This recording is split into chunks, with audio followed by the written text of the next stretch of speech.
What's up, guys? It's me, Alan. I am back with another video, and we have another update. This time coming from the folks over at PW Insider regarding the situation last night with Sasha Banks and Naomi walking out of Monday Night Raw.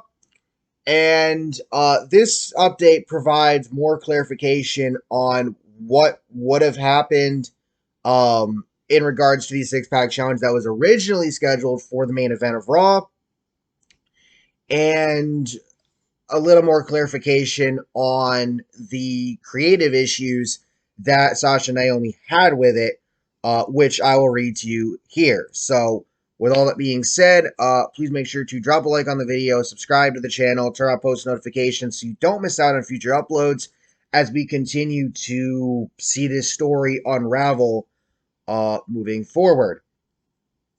So, from PW Insider and Mike Johnson specifically, this report reads, for those who have asked about the Raw walkout, one version of the story that has been floated by several people whom PW Insider has spoken with is that the originally conceived finish was that the WWE Women's Tag Team Champions would face off during the main event of Raw in the six-pack challenge, with Naomi beating Banks to end the match. PWInsider.com is reporting that the original plan for Raw would have seen Banks and Naomi featured in 2 or 3 segments, building up the idea that they would be facing off in the six-pack challenge. Raw would have gone off the air with the pair celebrating that Naomi was going to face Belair at the Hell in a Cell pay-per-view. The conceived storyline idea was that Naomi would then go on to Hell in a Cell and lose to Bianca Belair. There are some who believe that at this week's SmackDown, an angle would have also been shot for Sasha Banks to wrestle and lose to Ronda Rousey, likely also at Hell in a Cell. So the Women's Tag Team Champions would have effectively been used to put over the Raw and SmackDown Women's Championship title holders. We are told that at some point during the day, likely after the initial concerns about creative were raised, there was an alternative idea that would have been Banks and Naomi have a short tag team match instead and be beat down after to set up a different program. One source cited their opponents would have been Nikki ASH and Piper, but we have not 100% confirmed that to be the case. I mean, there's not much else you have in that division, so, I mean, it would make sense. We are told that shortly before Raw, Banks and Naomi were informed by WWE producer Molly Holly that WWE was going with a six-pack challenge direction, with Naomi going over. Shortly after, they informed John Laurinaitis they were leaving. PW Insiders told that Vince McMahon, sitting at the grill position, was told about the talents leaving just as or right after Raw went on the air. The Becky Lynch Adam Pearce segment was pitched on the spot. One source credited Lynch with the idea, and Vince McMahon ordered it to be shot and then placed into the show to start explaining the change to the by now announced Raw main event. The belief among some is that the creative issue was not with Banks losing to Naomi, but how the duo would have been portrayed over the next several weeks, especially after they had put so much time into building their team. Once Vince McMahon issued an edict that they would be teaming and winning the women's tag team titles at WrestleMania 38, also giving Sasha Banks her first WrestleMania win ever, should be noted, and that after diving into building that team, they were going to wrestle each other and go off to put over other talents, leaving them exactly where they were, which apparently was the crux of the issue. The WWE plan looks to have been that the WWE Women's Tag Team Championship would have been downplayed until their next program after Hell in a Cell concluded. So, and then the bottom part gets cut off, but the only part I can see or read is it says there are 2 trains of thought here, depending on what side you're on, basically.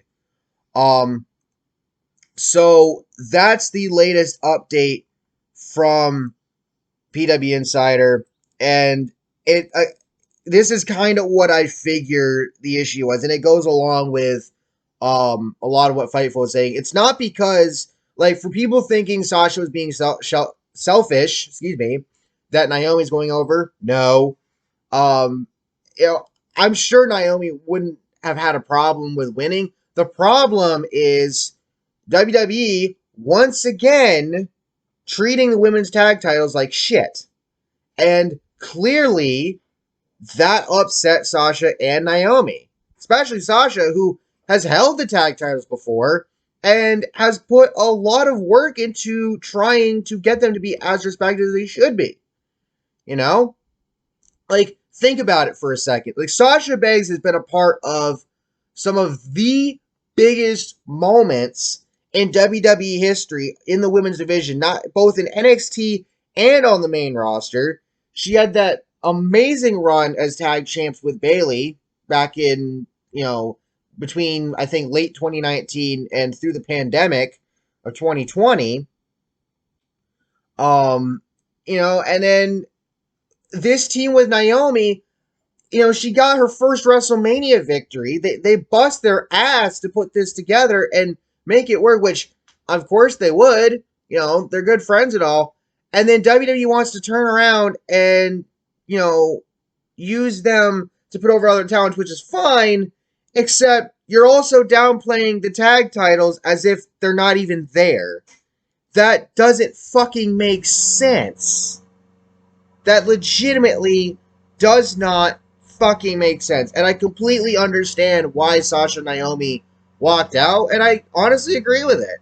Now, to all the fans, please be respectful about the situation. I mean, I'm seeing a lot of people drinking the stupid juice and making some dumbass posts. Y'all need to stop, because this is ridiculous. Now, before I get off here, there's one other thing. There's actually a couple of other things I want to mention, and both of these come from Meltzer, but I think there is some truth to them. He said, via, Wrestling Observer Radio, Roman Reigns wields an incredible amount of power, so if Roman Reigns is going to back them, Sasha and Naomi, and we don't know that he will, or thinks that they were somehow mistreated, it becomes a bigger issue. He also says some issue with the contract, and I think that more will probably be coming out as to the why, what they were unhappy about. It wasn't something that just happened tonight. Some of it was building up and things like that. So the PW Insider update pretty much alludes to what was building up throughout the day. So yeah, that's the latest update. When we get more, I'll let you know. And with all that being said, make sure to drop a like, subscribe, turn on post notifications, and I'll catch y'all next time. Peace.